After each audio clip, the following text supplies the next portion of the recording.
welcome to this panel on advanced therapies in immuno-oncology.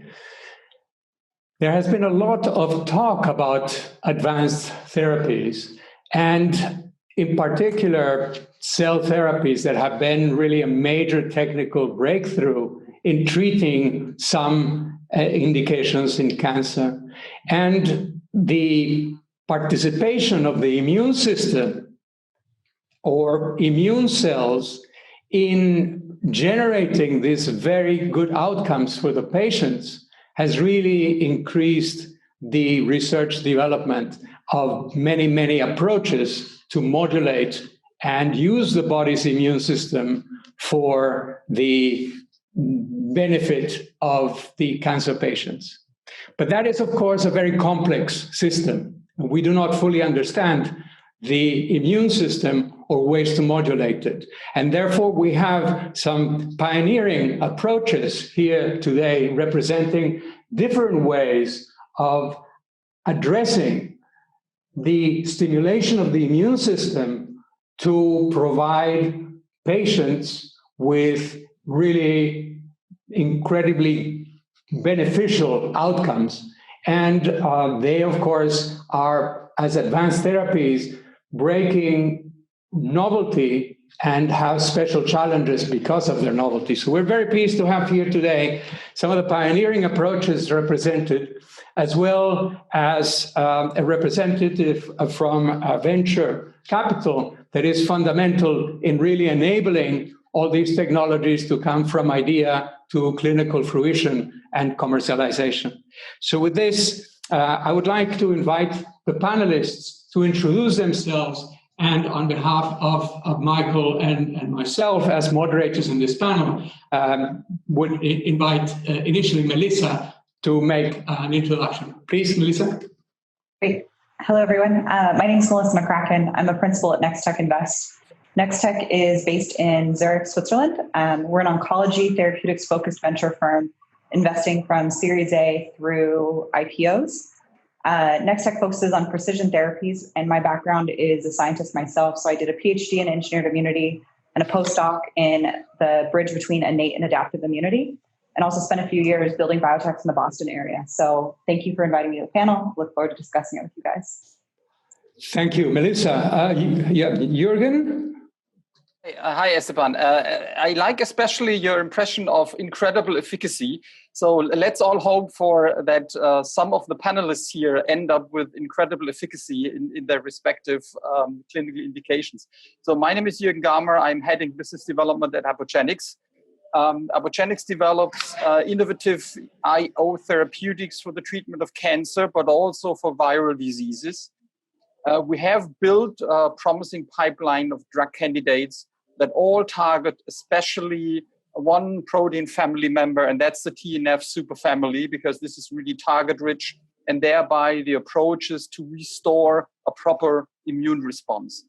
Our lead asset, called Asunacept, has demonstrated statistically significant efficacy in controlled phase 2 study in glioblastoma, and also efficacy results in a phase 1 study in MDS.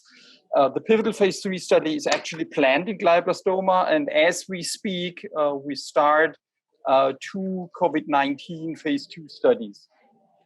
I'm attending the panel here not because of the late stage Asunacept, because we have developed a new protein format that we call HERA ligands.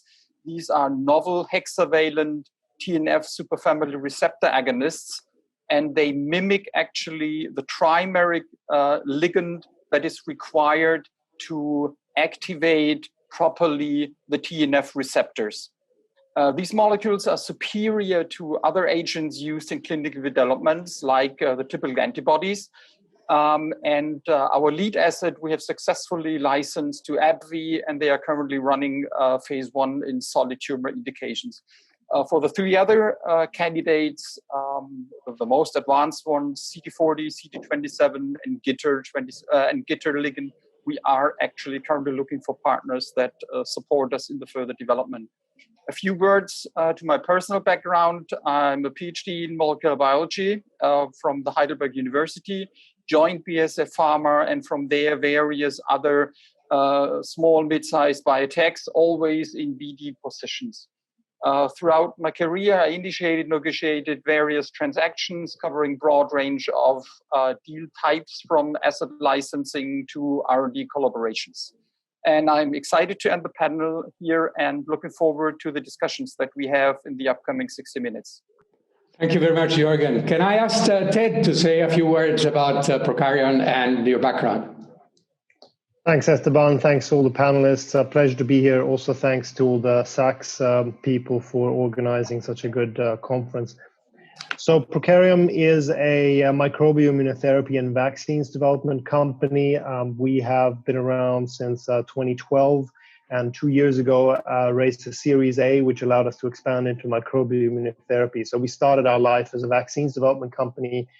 We have a clinical stage asset, the world's first typhoid, paratyphoid vaccine, which is in a phase 1 trial at the moment. We have taken it forward as a typhoid vaccine previously up to phase 2. But what we're speaking about today, of course, is microbial immunotherapy, and that's the use of bacteria to essentially modulate the tumor microenvironment to attract the immune system and help fight solid tumors. My personal background is I'm a molecular biologist, a PhD from Canada. I worked in clinical research for some years in Sweden. I'm half Swedish, half Swiss. So even though we're not physically in Switzerland, it's nice to be part of this sort of Central European conference.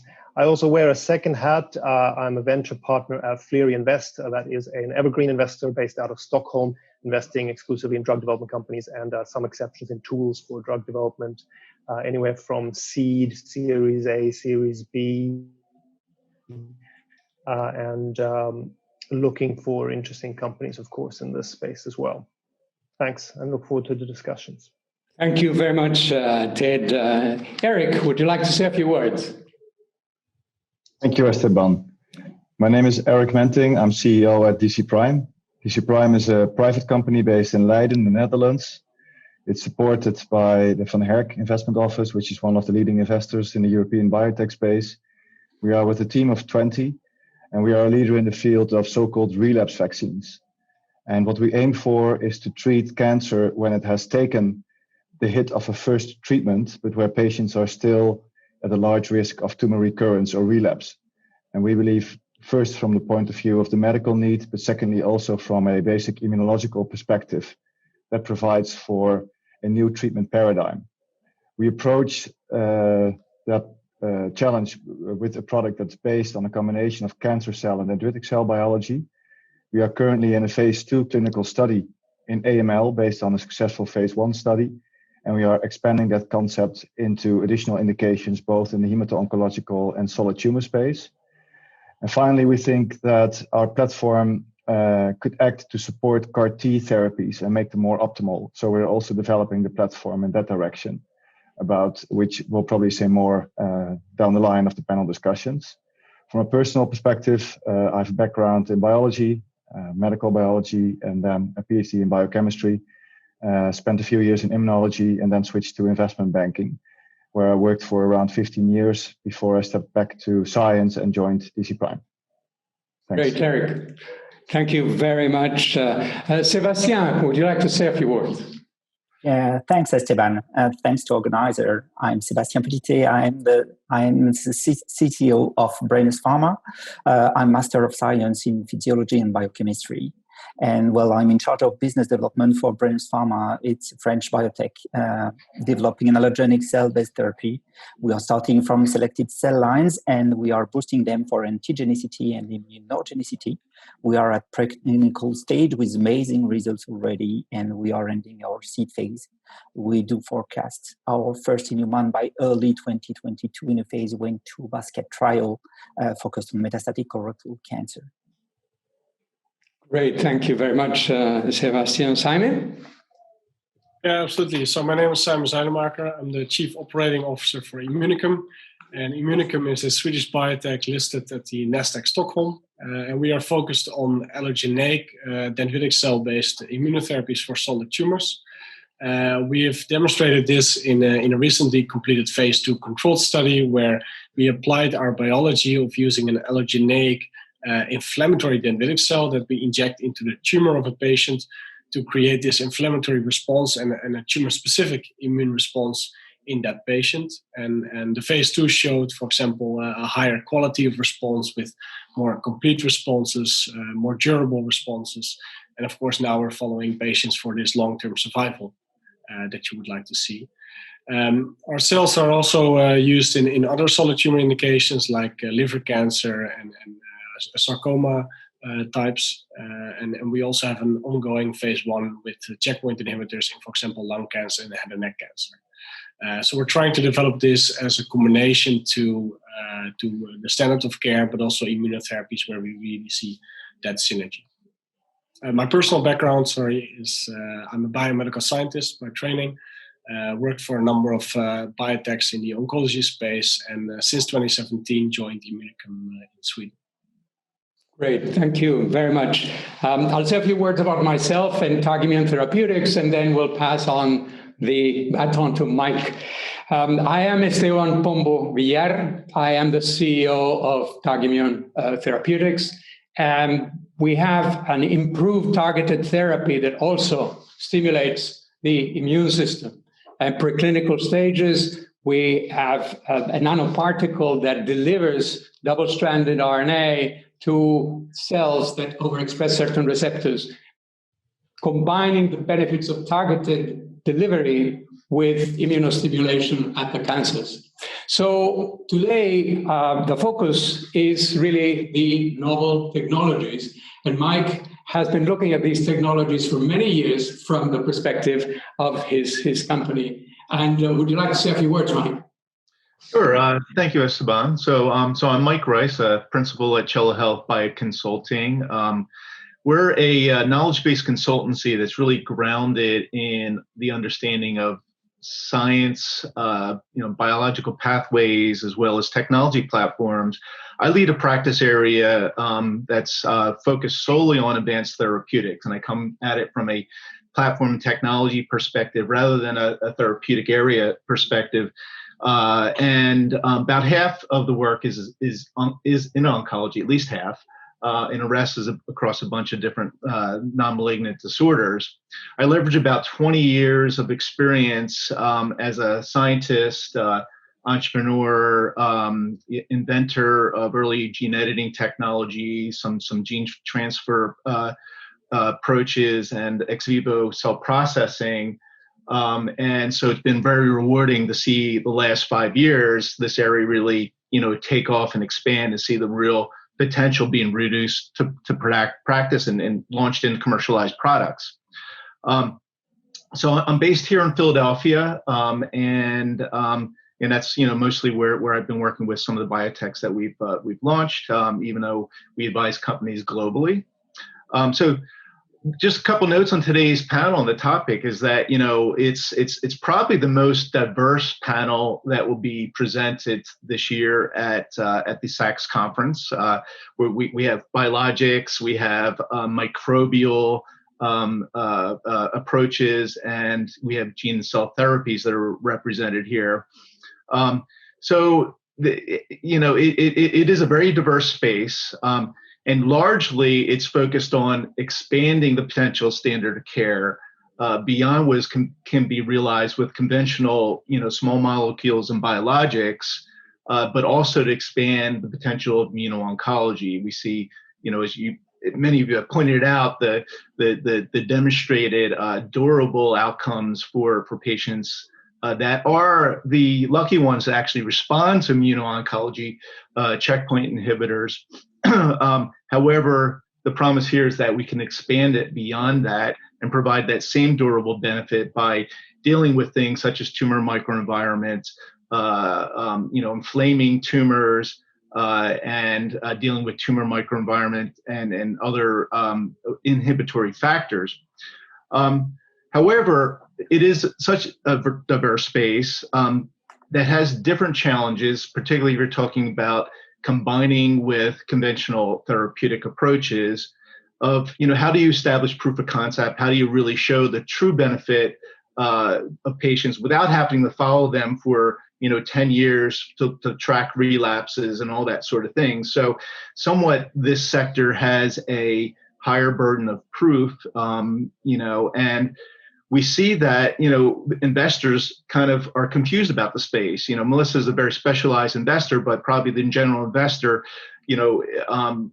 doesn't really understand the technologies. They're on the learning curve, and therefore they're hesitant to understand, and take on risk in the space. Just for an example to highlight that is that, when we look at CAR Ts, TCRs, different adoptive cellular therapy platforms, there's been $6.5 billion worth of total financing into that sector. There's also been $12.5 billion of acquisitions. The average financing is over $170 million. Tills and mills, which are a very specialized space because of the laborious manufacturing, logistics, and the total individualization of those programs, but yet they've shown very striking benefit in small segments of solid tumors, and therefore they've driven $2.5 billion into that segment. The average financing has been about 87, so a little bit less than the CAR T cells, probably half as much. And there hasn't been any major, there's a small number of players, there haven't been any major acquisitions there yet, but stay tuned on that. And then this space that we see investors sort of categorizing and lumping technologies mistakenly into one category, where we consider like the trained cells, we would call them, the CTLs, the APC platforms, and other ex vivo manipulated cells. This sector, the average financing has been about $10 million, and really total financing has been about $140 million into the sector. And there's been minimal precedents for major deals in the space. So I think today's discussion is going to be very interesting and timely as we see this sector gain momentum, or individual platforms within this space gain momentum and go in and demonstrate the promise of expanding the potential of immuno-oncology. So that's it. I'll stop there and hand it back to Esteban, and we'll start some of the questions. Thank you. I think the first question I'd like to start with the early stages. You have an interesting early stage technology, and how do you demonstrate sufficiently the efficacy and superiority of a standard of care to really convince yourselves and others that this is a hypothesis worth testing? And of course, we're not talking about clinical studies. That is the proof of the pudding. But animal models, what is your view of the animal models? Which animal models would you use in this complex space? And of course, we're talking about several different approaches, but maybe if we start there, which animal models will you find are compelling, or what is your view of animal model data, which needs to be potentially obtained before you actually move to human trials? Would like to say something about that, Erik, perhaps?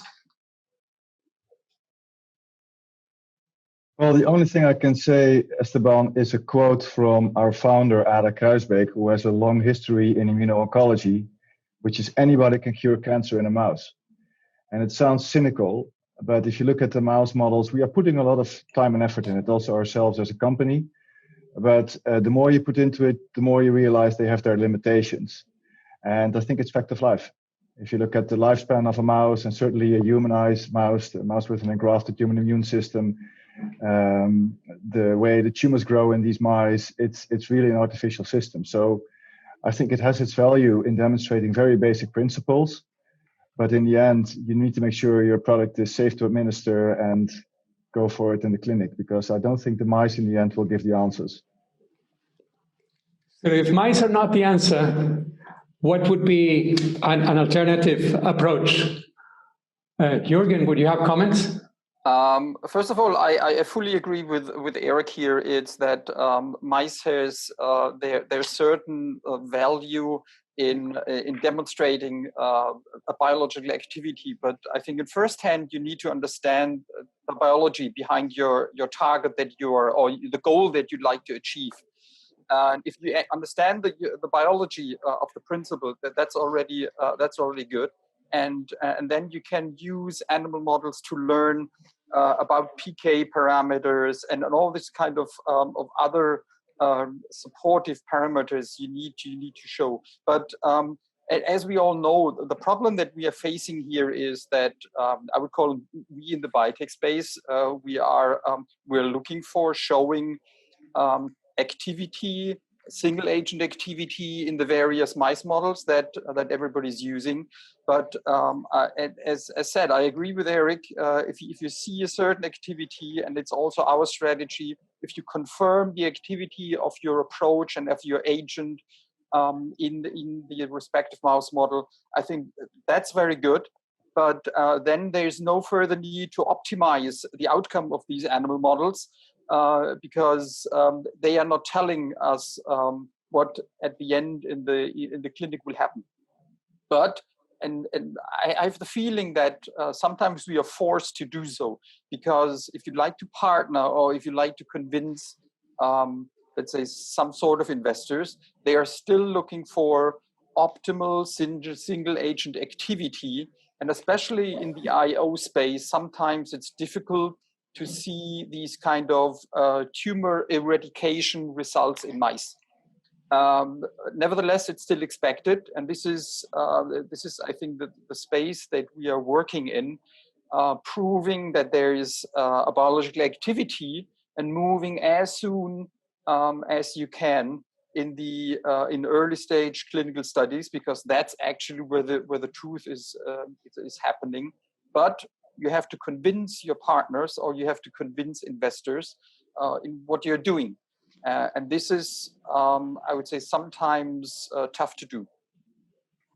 Well, I heard very recently about a group that was trying to run a clinical study. And they went to a clinical center where the investigator said, well, we will do the study, but first let's look at this patient-derived xenograft data.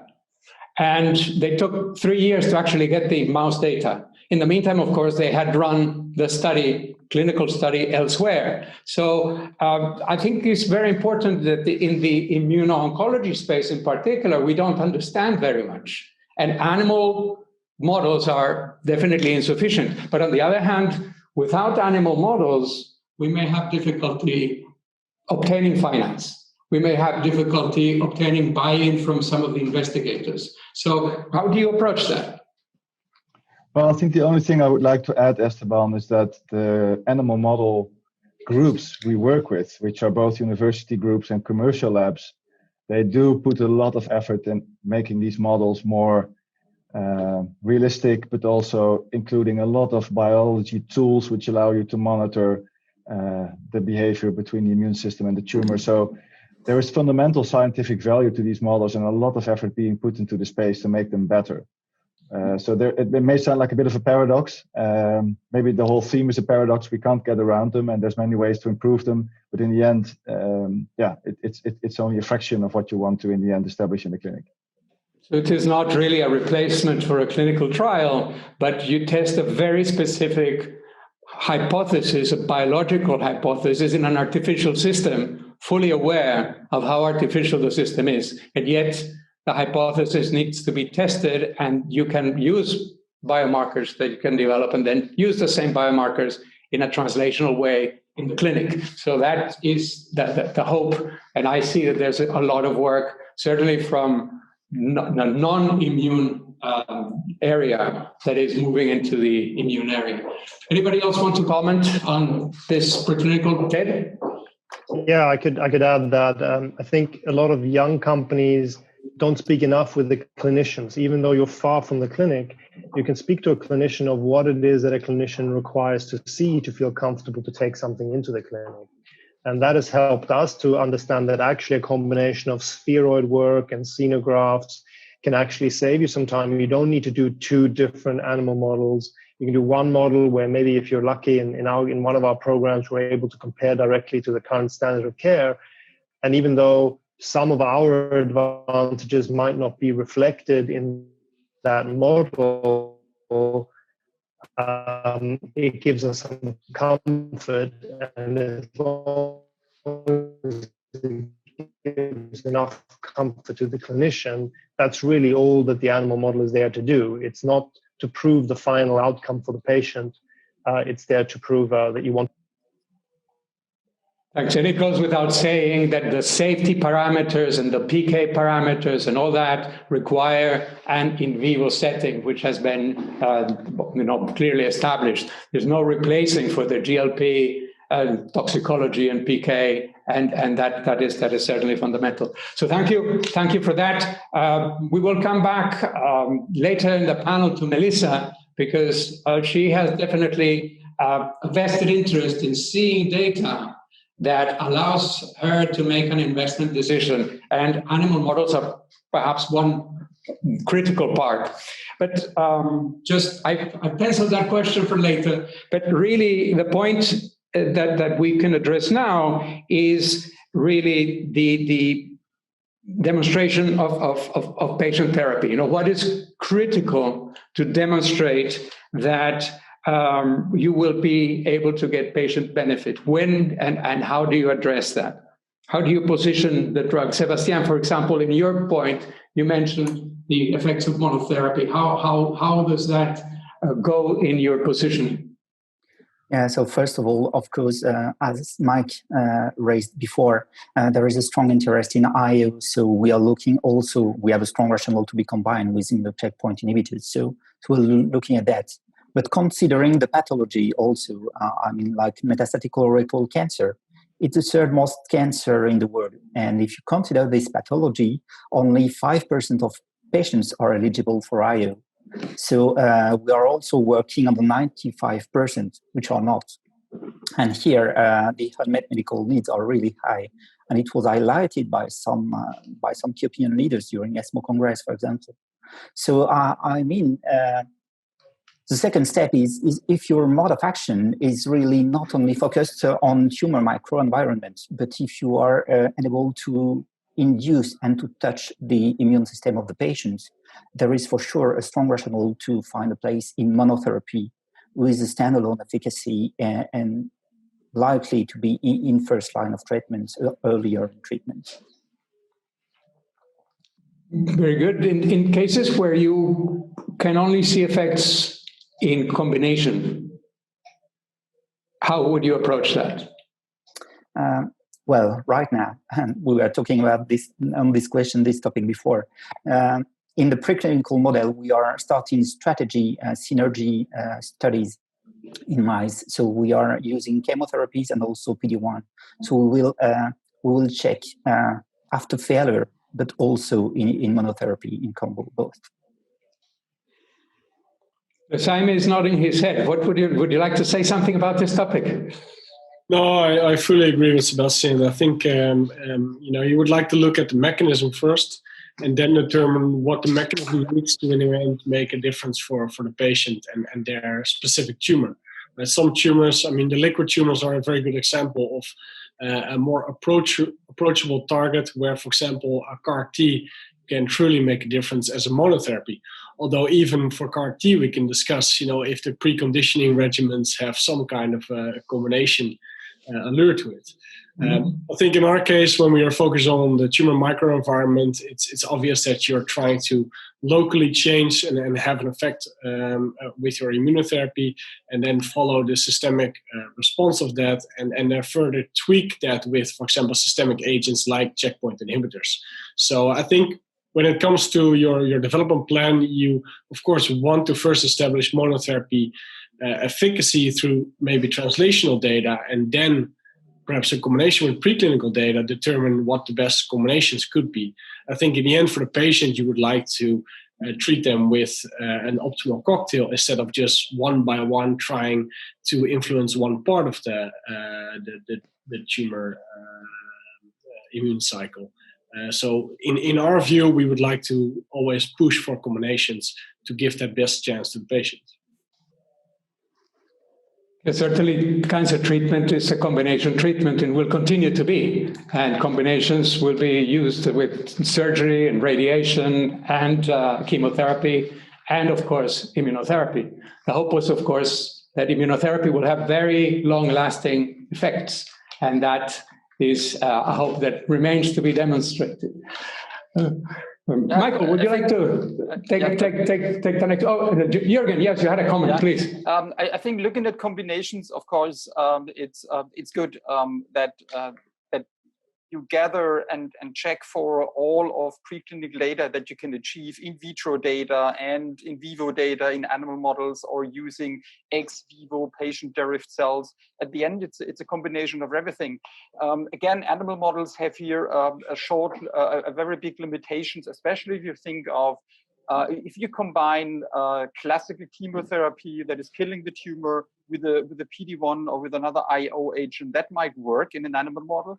But if you look for, let's say, 2 targeted therapies that are influencing the tumor microenvironment or environment, then it started to get complicated, because you need to have both targets that to bring a certain effect into the animal model. And it's really hard to find an animal model that is optimized, let's say, for PD-1, but which is also in parallel somehow susceptible to your own target.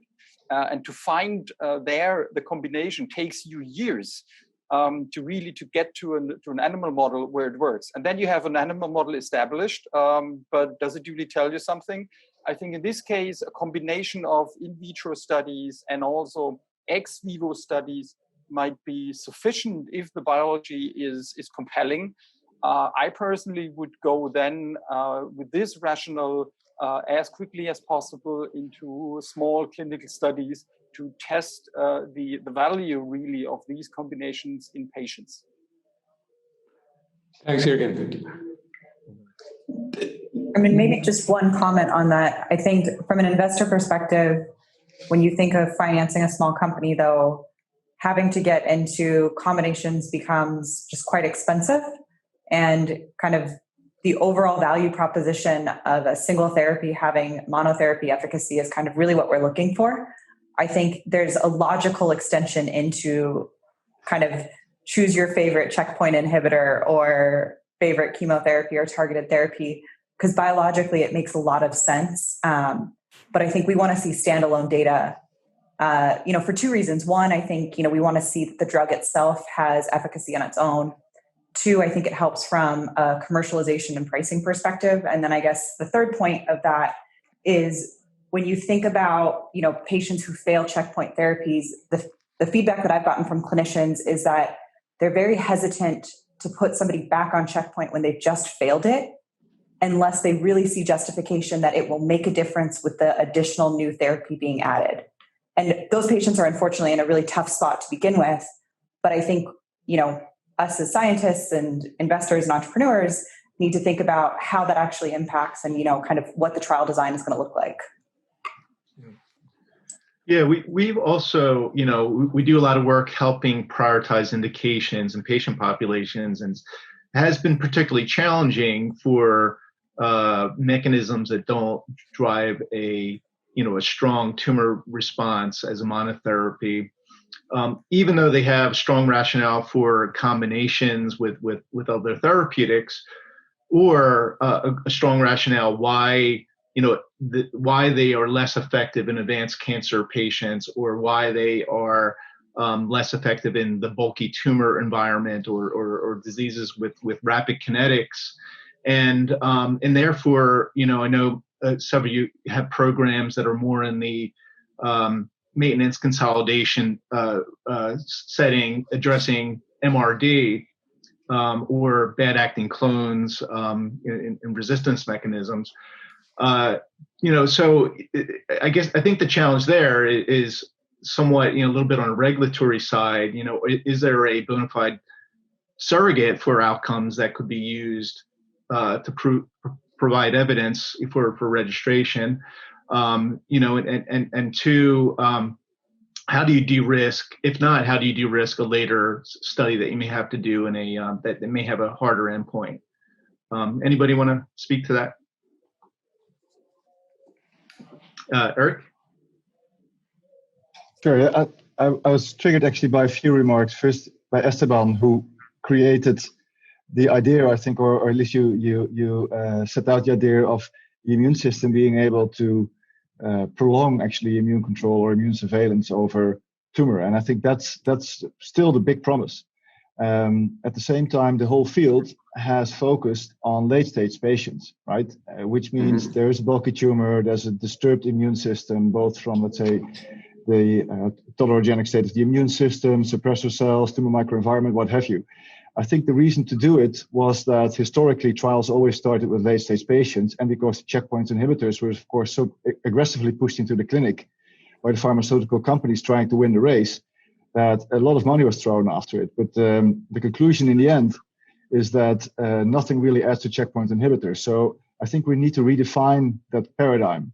And what it means is that those few lucky patients that have a pre-existing immune response, which is blocked by the tumor, benefit from checkpoint inhibitors. But it's very difficult to raise a de novo immune response or a successful immune response when there is an established tumor. So the tumor has to be taken out. And CAR-T have that potential.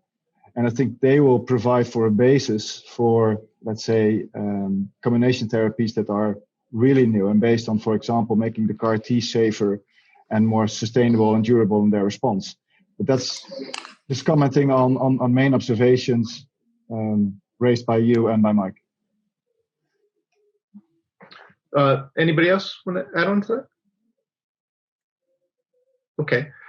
So another thing that we get hired to do is to help with diligence on a number of fronts, but what one of the more important aspects of this is because of the manufacturing complexity is on manufacturing systems and CMC and logistics and things like that.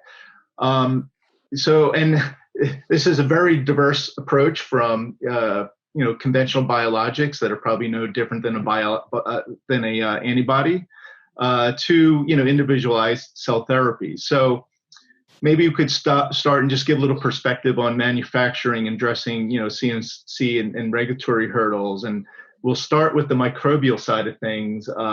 Ted, do you want to comment on that? Sure. So CMC is obviously a very difficult space. Anyone who underestimates that will have a surprise. So we in the microbial space, we set out originally that we would have an easier way because we would manufacture essentially a therapy that's able to be used by any patient. So it's not personalized. And in that sense, it's easier. But of course, what's difficult is even though we have a lot of safety data with our oral route, now we're using it for bladder cancer treatment. So we're doing an intravesical instillation, and we have to change the formulation, of course, because obviously the bladder is a very different surface than the gut. So I think every small change that you make to any kind of therapy, even though it's one that can be applied to many different tumors, will require a new sort of CMC development program. And then we learned that the hard way, but we built up an in-house capability that was really required because so many manufacturing organizations out there, they're very good at following the instructions and they can give some advice on modifications, but they are rarely the kind of development partner that a small company in an advanced therapy space really needs. So my take home to anyone who's listening, or my message to anyone is don't underestimate this and develop an in-house capability, at least a process development capability in-house as early as you can and as early as the investors or backers that you have will allow you to do. Okay. Maybe can move on to cell manufacturing. So Erik, Sijme, Sébastien, whoever wants to start talking about that. Yeah, of course, I can start with at least our approach. It's an allogeneic cell-based therapy, but starting from a healthy donor, which of course is at least one step in the right direction when you're comparing it to autologous cells. I think in our case, we have benefited a lot from the CAR-T paving the way, not only from a regulatory side, but also manufacturing in terms of facilities, availability, when you look at locations, and of course the speed of development and the equipment used. So I think with the next generation of allogeneic therapies, because of all the improvements that were necessary for CAR T, because of such a time pressure of doing it in a window to give it back to a patient, I think the next wave of allogeneic cell therapies is definitely benefiting from that. Still, I think it's more complex than I think bacteria and I think antibodies. And we are aware of that. There are high investments from the start in cell therapy. There is a necessity to work with CDMOs or CMOs, not only near you, but also globally. We are working in Europe and in the US, for example. And then one could argue that you actually want to start from the beginning with your in-house manufacturing facility to support that. So there's a high investment hurdle when it comes to CMC. And when you're talking about commercialization, I think there's also maybe an increased necessity to bring this or to support this towards the market and not just handing over your file to pharma and letting them produce it. So that's just my 2 cents. Mm-hmm. Sébastien, you want to comment on it? Yeah, according to our experience, Brainus Pharma was funding, one of the founder is a CMC expert, and he has worked already on an autologous cell-based therapy, so starting from patients' materials. And he decided to create Brenus just to have hands-on CMC, and that's why we're working on cell lines. And so far, we have developed an in-house technology. We are enabled to, not to scale up, but we are enabled to change volume. And we are enabled to produce, at least for our phase 1-2 trial, with a target of 80 patients. Okay, the scale-up will come later on, but right now, we are more focused on preclinical data, and because we know that it's a huge hurdle, the scale-up is pushed in between the phase 2 and phase 3. Mm-hmm. Great. Anybody else want to comment on manufacturing? Otherwise, we'll move on. Yeah, I think, but shortly, of course, not as difficult as the therapeutics companies here, but so we are dealing here with our with the protein fusion formats that are similar to antibodies, but definitely not identical to antibodies. And we've learned it the hard way. Actually, it's really important to understand the CMC process and to understand your molecules by your own. So we have established here an own group that more or less runs the CMC development in parallel, because you need to learn and you need to understand your specific compounds and your production process. To even if you work together with a GMP provider, you can help him, you can instruct him, and you can both build value in setting up the CMC process, and that helps a lot. Both companies, the GMP and also the innovator. Great, thank you. All right, so I want to move on to the investment issues around in this space, and I threw out some numbers and figures in the beginning, and one thing is very apparent. One, because we see talent sort of moving around from pharma to biotech, and sort of cross-fertilizing across the adaptive cellular therapy space. That it seems that investment is drawn into that sector because there's somewhat of a de-risking of the technologies as each company sort of adopts antigens that they're targeting molecules, edits other platforms into cells that are becoming very common across different companies. It leads to overcrowding into particular malignancies and targets. But from an investment standpoint, it's all thought about. You can get in there, de-risk your program in a crowded space, and then figure out how to differentiate from there. Here we have a very diverse space, and I'm not sure if there's as much of that, cross-fertilization and ability to extrapolate an advancement in one platform to another platform. Can you take something from DC vaccines and apply it to microbial platforms or not, whatnot? Probably not. So I'd like to hand it over to Melissa to talk a little bit about how do investors assess risk in this space and determine things that are interesting for investment. Yeah, so I think Nextech is probably a little different in that we focus strictly in oncology therapeutics. So I think our team tends to be in the weeds a little bit more. And we really look kind of across therapies. I will say that there are other investment firms that tend to really like cell-based therapies or others that tend to like small molecules.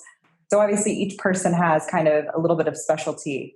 When we think about risk though, I mean, I will say any clinical data and success does kind of add to the de-risking aspect.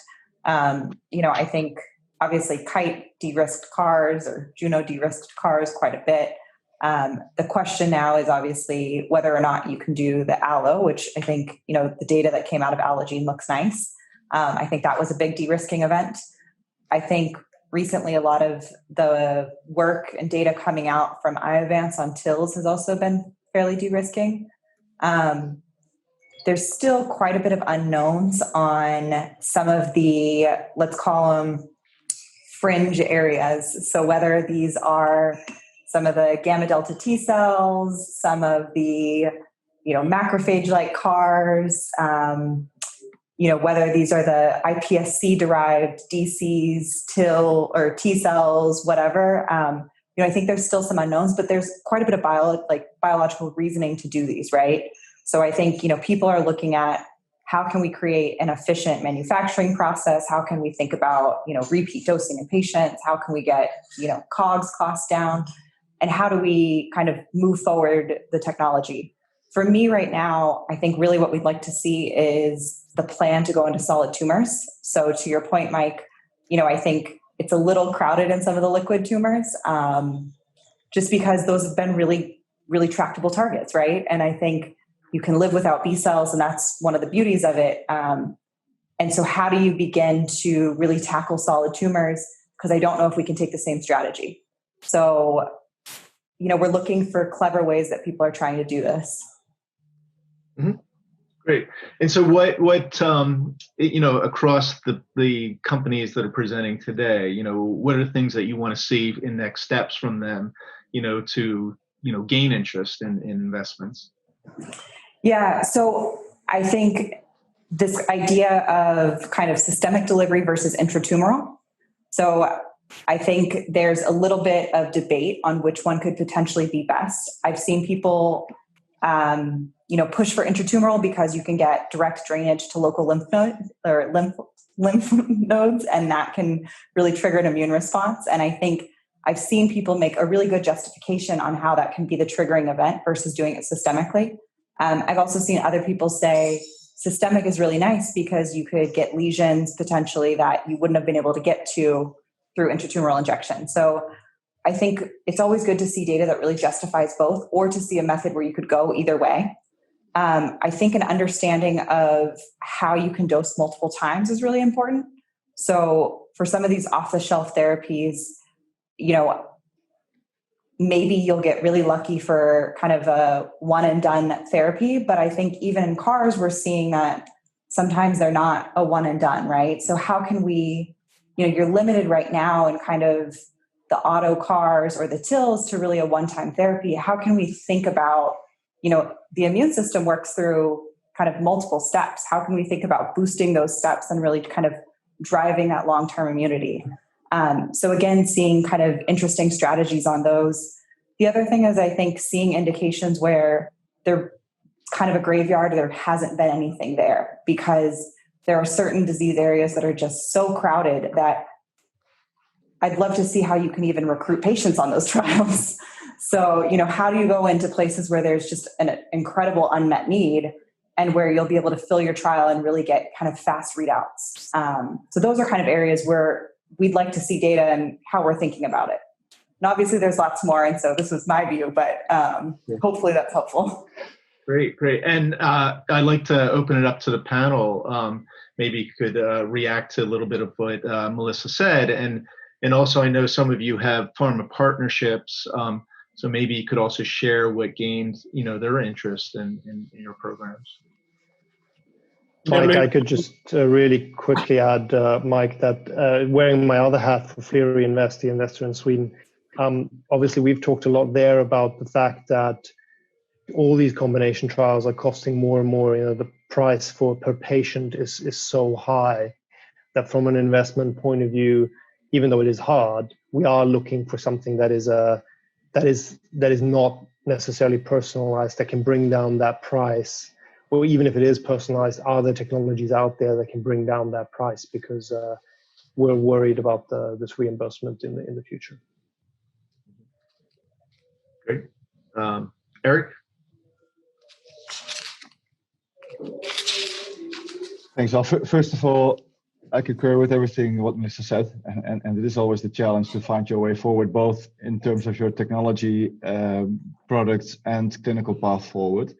And it is a crowded space. Where I think I would like to add two things is, first of all, the promise, Esteban, that you described for the immunotherapy space has to do with long-term effects, and that has to do with immune memory. So I think there is a place for vaccines in that space. That's the only thing I wanted to emphasize, and it can be in combination with CAR-T or other adoptive cell transfers, or it can be in the relapse setting where we are testing it. I think also Branus, for example, is playing. Because the vaccines will only work if the immune system has a chance to regain control over the tumor. And finally, about the allogeneic part, it I think depends a little bit, Melissa, to your remark that a repeated administration is a challenge. Of course, when you have an active biological product which is depending on cell function, that is a very important remark. But other products, like for example, our vaccines, are processed by the host immune system, and repeated injection is actually leading to a building up of immunity. And I think a similar pattern may hold up for Immunicum's product and also Brenus's product. So that's just to add to your comments. Great. I think, Sam, you want to go next? Yeah, exactly. I think, unfortunately, we're living in a space where, we will not be able to treat every patient with an intratumoral injection to start this T-cell response. I think TILs are also a very good example, very promising, but of course you will always need a patient that can have their tissue surgically removed. And then, as Erik is talking about in the DCPrime space, you will have patients that are going into a certain relapse or tumor-free space, but you also have patients that are progressive from the start of the diagnosis. So I think in the end, I think we have to come down to using different technologies for different patients. And I think it's all about finding the right mechanism and matching that to the patient. In the end, these more complex and advanced therapies simply have to have a superior effect size to make a difference to patients. Otherwise, we will, of course, prefer a systemic injection or even a pill, of course, if that's possible. But unfortunately, I think a lot of patients will not get into that situation. Mm-hmm. Great. Jürgen, it looks like you're unmuted. I think now looking at the discussions about the biomarkers, of course, everybody it looks attractive, and people are looking for companion diagnostic and combine it with therapeutics. However, but astonishingly, your market size is of course diminished by each and every biomarker approach. However, I think if you have an agent that has, let's say, where you see a biological activity or the scientific rationale is based not only on a specific tumor indication, but when you have a certain pathway that is active in fairly broadly in other solid tumors, you might use this biomarker approach to have, let's say, a selection of 20 or 10% of lung cancers. But if you have additionally also 10% in colorectal cancers in other kind of solid tumor indications, thereby you can, of course, then leverage the value of your compound abroad other indications, as long as the signaling pathway plays a role in various indications. And then, so it's a plus and minus using these selective approaches. But agreed, I think in preclinical discovery, a single agent activity, I personally also think this is a requirement because it will be hard if you are driven to combine your agent with a very specific combination product. It will be tough for you to really generate any value at the end of the market space. Great. I would like just perhaps to say in the last minutes that we have left, really just thanking the panelists for a very broad contribution to this phase. I think what we have learned today from your experience is how to set things up in a rational, biologically driven rationale with the right animal models to support that rationale, and then enable the levels of data that would be required for both investment and convincing opinion leaders. It highlighted the fact that you really need to talk to clinicians early on and ask them, what do you need to see in order to come to allow me to test my drug there? And Melissa indicated very clearly that you may not want to go in a very, very crowded area. So you want to talk to the clinicians. Where are the patients that you would be able to obtain and need? And that is a very important indication. So we have really excellent ideas about how to approach the immune system in this very complex way, and how we will learn how to use the immune system to get very long-lasting benefit for the patients. So with that, we would like to talk about what pharma is looking for. We would like to talk about what are the next steps, but I think people will reach out to everybody here and really thank them for the fantastic contribution today. So together with Mike, my co-chair, I really want to thank everybody for their great contributions. Thank you very much. Great, thank you. Thanks. Thank you.